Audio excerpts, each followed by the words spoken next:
دائما يجتمع مجلس التعاون الخليجي قبل يوم من اجتماع مجلس الجامعة ويحضر معه القرار الذي اتخذه هناك ويحاول أن يفرض بشكل أو بآخر. أنتم تعرفوا الأشكال اللي بيجيدوها بعض دول هذه المجلس في علاقاتهم مع الآخرين. أنا أترفع عن الألفاظ النابية، ونحن لسنا وكلاء لأحد لتنفيذ مخططات ضد سوريا. ما هي مصلحة المجلس الجامعة أو قطر أو مجلس التعاون بتنفيذ مخططات؟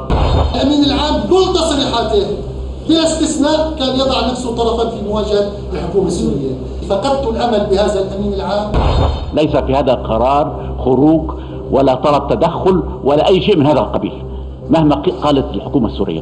اليوم أحسسنا أن قاذورات الجامعة العربية قد رحلت عنا، وأهنئ وزير خارجية إسرائيل الشيخ حمد بالقرارات التي صدرت.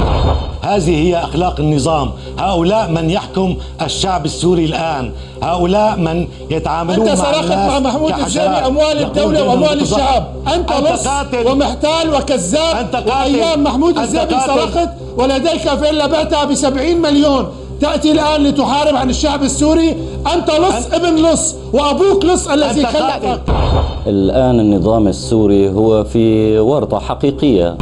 هؤلاء رواد فتنة، هم يتصورون بأنهم قد حكموا وبأنهم قد حلوا محل هتلر ومحل موسوليني. عيب هذا الكلام، اخجلوا، اتقوا الله، اغتنموا الفرصة، تعالوا لنتشارك، تعالوا لنتحاور.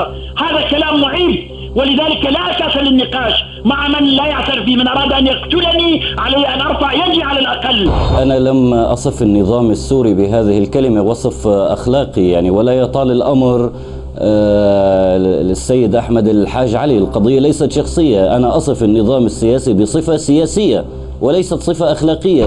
كلكم كلاب خنازير لا أستثني منكم أحدا. بهذه البداية أستطيع أن أصف الحالة العربية. عيب عليك انك تقول عيب. لك عيب عليك تقول. لا عيب عليك انك تقول. لا عيب عليك تقول ما بصدق. عيب عليك ما بصدقه لانه كذاب. انت واحد كذاب ومعلمك كذاب. شرف ليك. عيب عليك ليك يا ابني. ليك انت ابني. لا دكتور فايز. انا واحد صبي المخابرات ما بيقول لي هالحكي هذا. انا صبي مخابرات. انا صرميتي اشرف منك. دكتور فايز. دكتور مصطفى. دكتور لا شباب.